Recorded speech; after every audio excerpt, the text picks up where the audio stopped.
Pronto. Acho que deu. Então pronto. Boa noite aí, pessoal. Hoje vamos falar de um tema super importante, provavelmente um dos temas mais importantes da matéria toda, que é o teorema central do limite, tá? É o teorema central do limite, porque o que é o central é o teorema, tá? Não o limite, tá? Tem algumas traduções que colocam teorema do limite central, mas é o teorema central do limite mesmo. Esse teorema é bem importante, porque basicamente ele funciona para amostras grandes, e a gente vai ver que em amostras grandes tem um resultado que converge para uma distribuição normal, e aí a gente consegue fazer todas aquelas continhas que a gente já sabe fazer certinho, tá? Então vamos lá. Tá meio travando aqui só. Bom, esse daqui é uns resultados mais interessantes, pelo menos para um nível de graduação, provavelmente, tá? É o resultado que vocês vão utilizar muito no futuro, e não sei quantos de vocês têm interesse em análise de dados, essas coisas. Se você tem interesse, você vai utilizar muito mesmo. Na aula anterior, no final da aula anterior, a gente na aula anterior viu o quê? Viu distribuição conjunta, né? E vimos também independência, mas de variáveis aleatórias, né? E acho que nos últimos slides eu coloquei que essa propriedade de independência permitia o quê, né? Que se a gente tem n variáveis aleatórias que são independentes e identicamente distribuídas, e cada uma delas segue uma normal μ sigma, a média amostral desses n valores, ele converge para uma normal com média μ e desvio padrão sigma dividido pela raiz de n, né? Que é o mesmo do que escrever esse cara aqui, né? É exatamente o mesmo do que falar... Opa! Esse cara aqui, né? Então, o importante é o sentido da média mesmo. Esse resultado ele é muito bonito, né? Nossa, tem n variáveis aleatórias, a soma de todas elas dividida por n também é uma normal. Que maravilha! Só que a gente vai ver o quê? Esse teorema central do limite fala o seguinte, né? Que se temos n variáveis aleatórias, bom, esse é um dos casos, né? Independentes e identicamente distribuídas, a gente vai ver que não necessariamente tem que ser identicamente distribuído, né? Mas a gente consegue provar, né, que a média também converge para uma normal, né? A gente consegue provar esse resultado aqui, né? Então isso é interessante. Está falando que, olha, independente da distribuição que sua variável aleatória tem, se ela tem média e variâncias finitas, né, iguais, né, você consegue mostrar que tudo isso aqui converge para uma normal 0, 1. Logicamente, quando n vai para infinito, né?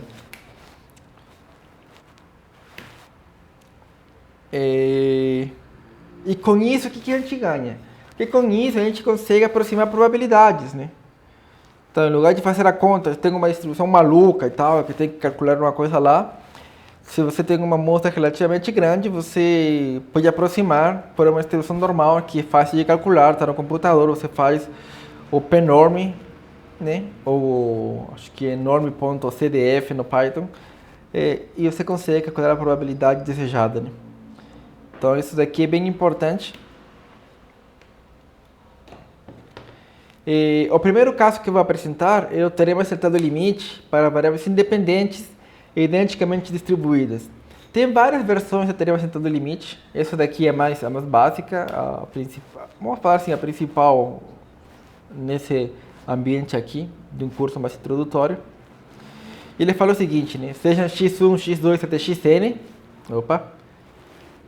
para n grande, né? Variáveis aleatórias independentes e identicamente distribuídas, tá?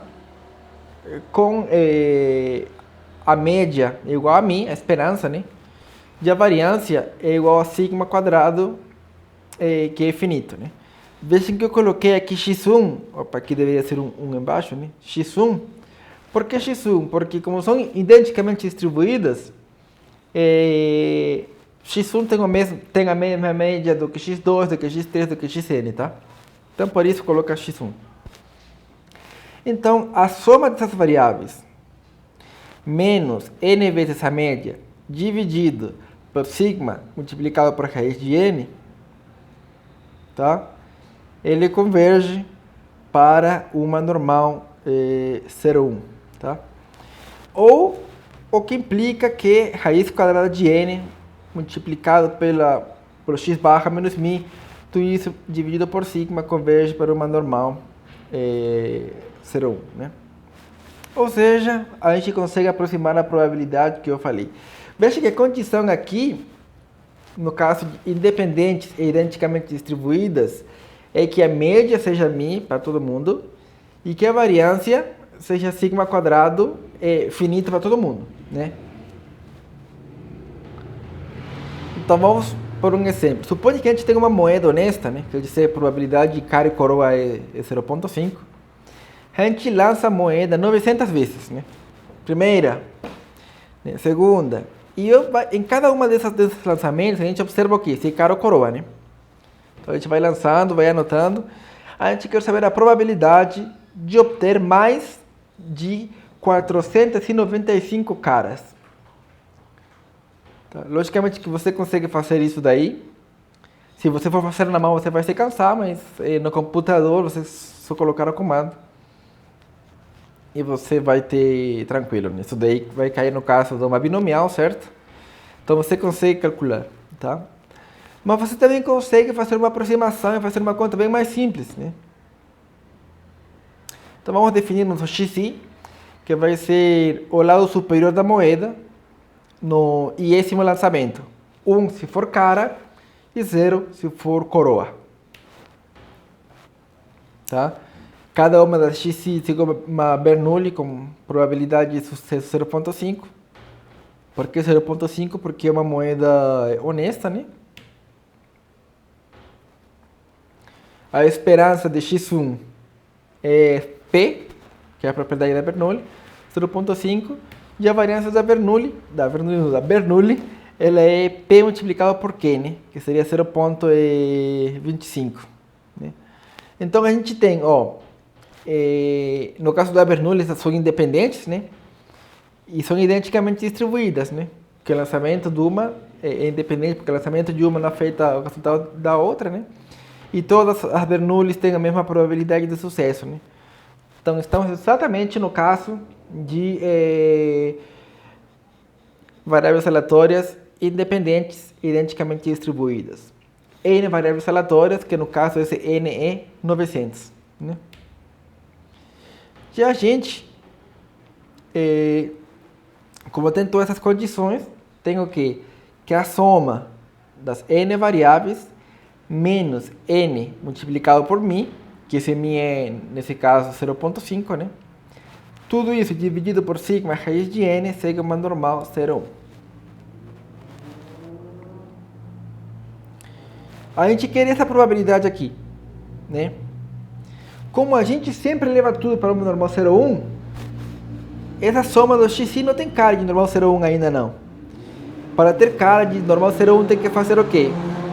Tem que tirar todo mundo n vezes mi, né?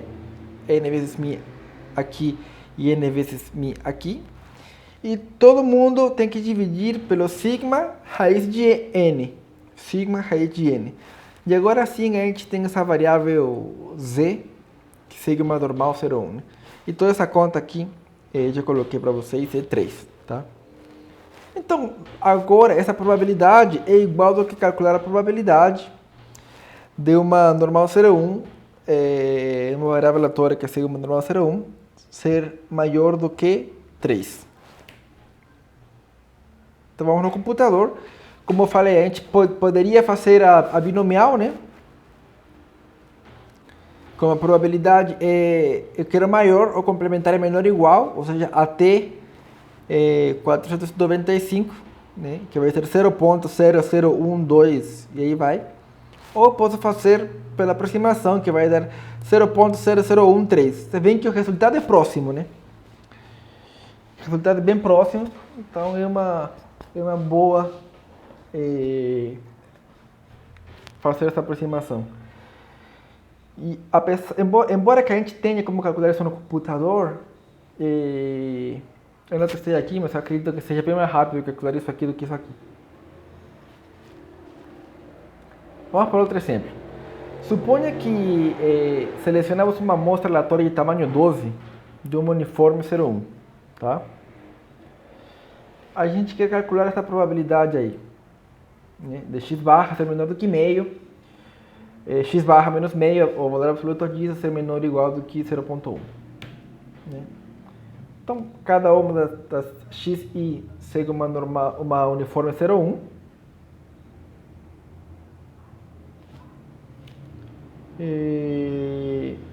Da uniforme a gente sabe que a média é A mais B dividido por 2, A mais B dividido por 2, que seria meio.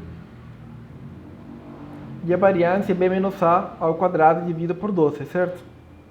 Que no caso seria 1 sobre 12. Então, de novo, temos as condições, não teremos resultado limite. Né? Então, a gente tem que isso acontece pelo teorema resultado limite. É importante que você anote esse teorema resultado limite. Lembre-se sempre, tudo que eu coloco em bloco, nesses esquemas bonitinhos, é para vocês anotarem, que eu acredito que vai ajudar bastante vocês na hora de estudar. Então, a gente tem que essa variável aqui seja uma normal 01. Né? Então, vamos chegar nela. A gente quer essa probabilidade aqui. Só que essa probabilidade aqui é exatamente a mesma coisa do que isso aqui. Né? E esse meio é exatamente o mi. Então, falta o quê? Para chegar nessa normal 01, tenho que multiplicar cada um dos termos pela raiz de n, ou seja, raiz de 12, e dividir todo mundo por sigma, ou seja, dividir todo mundo pela raiz de 1 sobre 12. Né? E esse cara aqui é o cara que tem uma normal 01, tá? Então, esse valor aqui, fazendo as contas, é menos 1,2, 1,2, e esse cara aqui é normal. Então, como vocês já sabem, a gente calcula a probabilidade de menos infinito até 1,2 e tira aquilo que calculou demais, né? Ou seja, de menos infinito até menos 1,2, né? E a gente tem que essa probabilidade de 0,77 quase, né? O mais difícil que é, você tem que verificar as condições e fazer a padronização para sempre obtermos a normal 01. Né? No caso, sempre chega naquela fórmula que a gente já conhece. Né?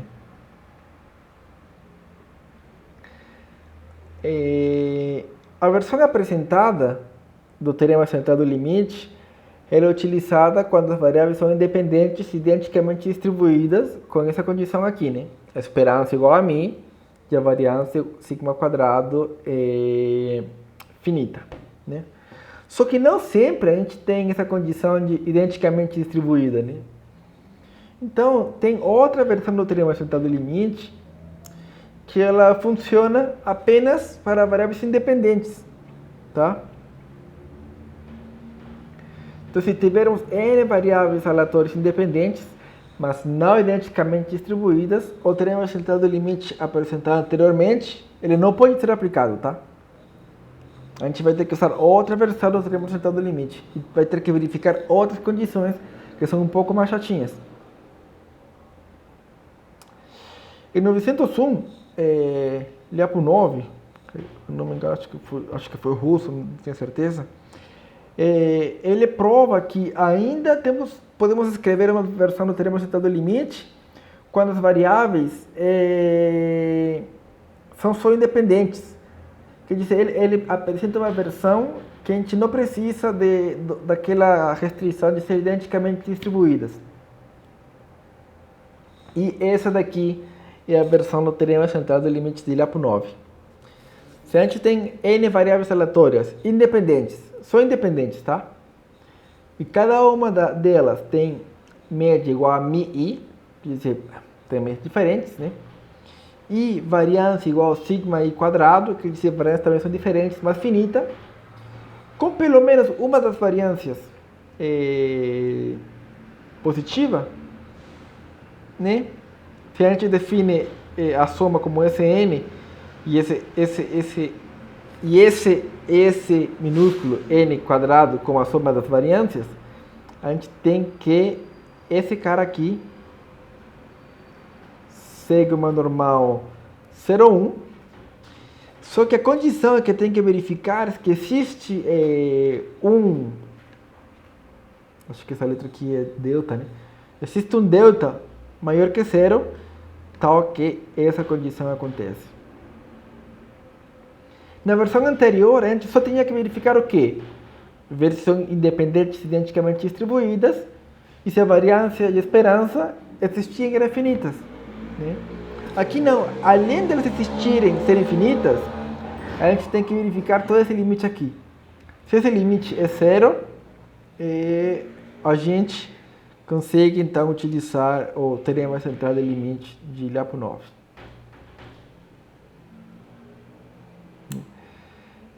Só um comentário aqui. Qual que é o valor de delta que você precisa? Você tem que escolher. Geralmente você escolhe 1, 2 e com isso dá certo, tá? Mas a prova fala que para se existe um delta maior que zero, tal que isso acontece, então está valendo. Vamos por um exemplo então. Temos n variáveis aleatórias independentes, cada uma segue uma uniforme menos ii. A gente quer mostrar que isso daqui acontece. Então, logicamente que a gente consegue calcular a esperança e a variância dessa uniforme. A gente vai ter que calcular o quê? Aquele limite, né, que é a condição para que isso aconteça. Então vamos lá. A esperança é zero, né? A mais b sobre 2, né? Zero. E a variância é quem? B menos A ao quadrado sobre 12, né? I quadrado 2i saiu com 4, então cancelou aqui. Isso daí é finito, né? Então a gente já verificou duas coisas, falta só verificar o limite. A gente tem que esse minúsculo n ao quadrado é igual a quem, né? A somatória de k igual a 1 até n de k ao quadrado dividido por 3, né? E se você for bom dessas contas aqui, se você lembra do vestibular, você já tem essa conta. Mas na verdade você nem precisa fazer a conta, é só saber a ordem desse cara, tá? Tem esse limite aqui, que no fundo ele fala o quê? Que essa somatória, esse sinho n ao quadrado, ela é da ordem n cubo, né? Se aqui o k elevado a alfa, aqui alfa mais 1, né? Então sempre da ordem n cubo. O que significa da ordem n cubo? Que, por exemplo, aqui, você vai ter uma coisa com n cubo, né? A ordem máxima é n cubo. Né? Esse limite você pode anotar no papel também, não precisa provar não. Mas quem for bom de cálculo pode provar também. E então a gente tem que verificar essa condição aqui. Vamos escolher então um valor para esse delta. Por simplicidade, na verdade por conveniência, eu vou pegar delta igual a 1.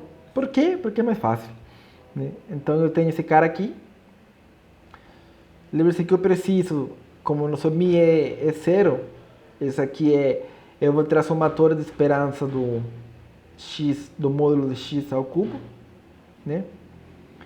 Esse daqui é esse integral aqui. E tudo isso daqui é esse cara aqui. I ao cubo dividido por 4. Tem a somatória desse cara, como tem ordem 3 aqui, vai ser quem? Ordem, lembra, era alfa mais 1, né? Tem ordem 4, né? Então, agora eu quero o limite, né? Eu sei que esse cara aqui, essa somatória, tem ordem 4, n4, né? n é quarta. Falei n4, né? n é quarta. E esse cara aqui tem ordem quem?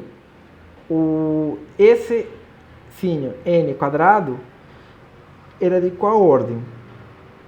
Era a ordem 3, n ao cubo, né? Aplico a raiz quadrada disso, vai ser n elevado a 3 meios. Né? Multiplico tudo isso por 3, eleva a potência 3, vai ser 9 meios. Né?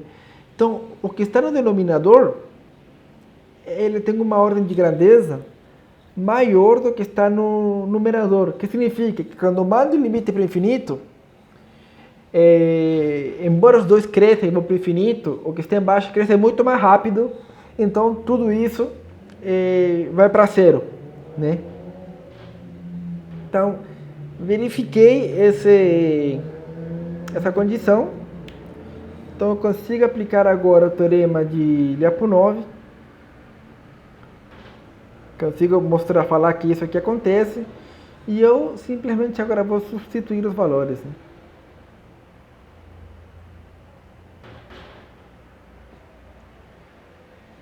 Bom, se precisar fazer a conta, substituir os valores. Né? O que foi a parte mais difícil desse exercício? Isso daqui. Isso daqui é bom vocês anotarem, lembrarem.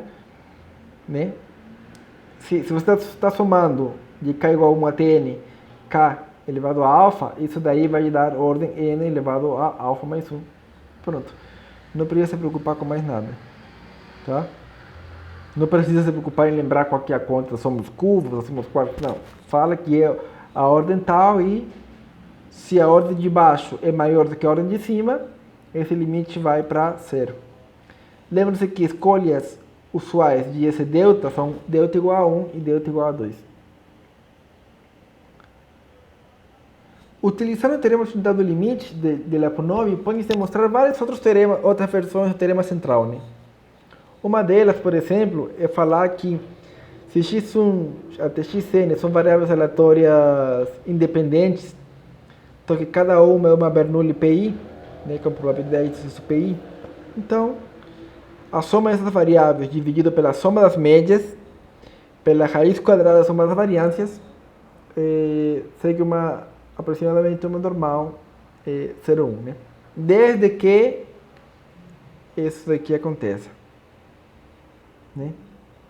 E acho que no livro do Ross tem outra versão, mas tudo isso você consegue com o teorema de Lyapunov. Né? Tem outra versão também, que é o teorema de Lindenberg, mas geralmente para nossos fins de graduação, o caso ID já é bem suficiente. Se você quiser saber um pouco mais, pode utilizar o Lyapunov. Tá? E vamos fazer a demonstração desse cara aqui. A gente tem esperança e variância dado por isso, né? São finitas. Então, vamos lá. A gente tem que a esperança desse cara aqui ao cubo, né? Pegando o lambda igual a 1, é isso aqui. Né? Não fiz nada, né? X só pode ser 0 ou 1, né? Quando x for 1, esse cara aqui elevado ao cubo, pela probabilidade de ser 1, que é pi. Quando x for 0, como é absoluto, vai ser pi elevado ao cubo, e a probabilidade de ser 0 é qi. Então tem esse cara aqui. E esse cara aqui, como p é um número entre 0 e 1, é menor ou igual do que a variância dessa Bernoulli pi. Né? Então, quando eu aplicar o somatório em ambos os lados, aqui e aqui, né, e dividir por esse cara aqui embaixo, eu vou ter que essa condição acontece. Tá? Então, eu consigo verificar que isso daqui vai para 0. Por quê? Porque, não sei se coloquei aqui. Bom, por que isso daí vai para 0? Porque lembre-se que aqui a demonstração fala que a somatória de PQ vai para infinita, né? Então aqui no último passo, todo esse cara aqui é infinito, então tudo isso aqui vai para 0. E também então a gente consegue provar que a condição de Lyapunov acontece. Então, a soma, segundo Lyapunov, tudo isso daqui é uma normal 0,1. Só em caso que vocês tiverem curiosidade, né? E eu não vou pedir a demonstração, não teria mostrado o limite na prova não, tá? Mas para vocês terem uma ideia do que pode ser feito e como pode ser feito também. Então vamos por uma questão. Uma prova tem 99 questões, tá? Vamos supor que extraordinário é mais fácil, é mais difícil, né? E que a probabilidade de responder a primeira pergunta de forma correta é 0,99, da segunda 0,98, e assim vai caindo até a última, né? Então, a décima pergunta vai ter essa probabilidade de ser respondida corretamente, né? O estudante, para passar, ele precisa de pelo menos 60 questões corretas.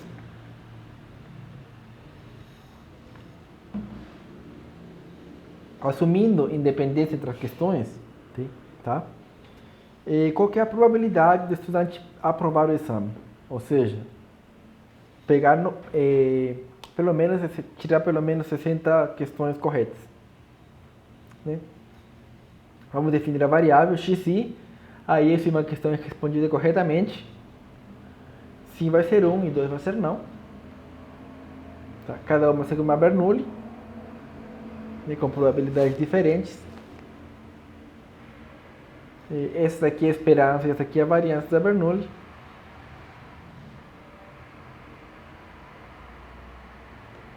A somatória disso aqui é até 99 é isso aqui. A gente não vai verificar aqui a condição que vai ter infinito, tá?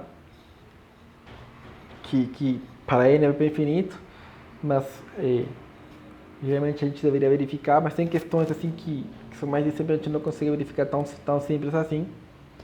Mas você vê que o número grande, né? Se você coloca no computador para diferentes valores de n, você vê que à medida que o n vai aumentando, isso não para de crescer, tá? Então isso de fato vai para infinito. Então, a gente vai utilizar o teorema, né? Que fala que a soma das xi menos a soma dos pi dividido pela raiz quadrada da variância é uma normal 0,1. Né? Então a gente calcula essa soma da pi e qi, que é 16,665. Vai ter que calcular a raiz quadrada disso, né? Então, se eu quero que a soma de todas as questões, onde 1 é correto e 0 é incorreto, seja pelo menos 60, eu tenho que calcular essa probabilidade, tenho que levar para uma normal 0,1, então vou tirar 49,5 de todo mundo, que é a soma dos PIs, tá? Acho que está no slide anterior isso, tá? E vou dividir pela variância, né? Pela raiz quadrada da soma das variâncias, que é esse cara aqui. Então, no fundo eu quero o quê? A probabilidade de uma normal padrão ser maior ou igual do que 2,572, né? Calculando no computador, essa probabilidade é 0,00505 e por aí vai. Né? Eu sei que tem muita fórmula, pode assustar, mas a ideia é você lembrar, pelo menos no seu caso o ID, e lembrar que você vai ter que calcular uma nova variável, que vai ser a soma de todas elas, calcular o valor médio da soma de todas elas e a variância soma de todas elas, e você vai ter o quê? Essa nova variável menos a média, dividido pelo desvio padrão, vai ser uma normal 0,1. No fundo é isso. Tá? E bom, as leituras recomendadas para isso são o livro do Ross, né? E o De Groot em Scherbisch, tá? Eu vou mostrar uma coisa, ainda não acabou a aula não, tá? Deixa eu mostrar uma coisa que eu preparei para vocês.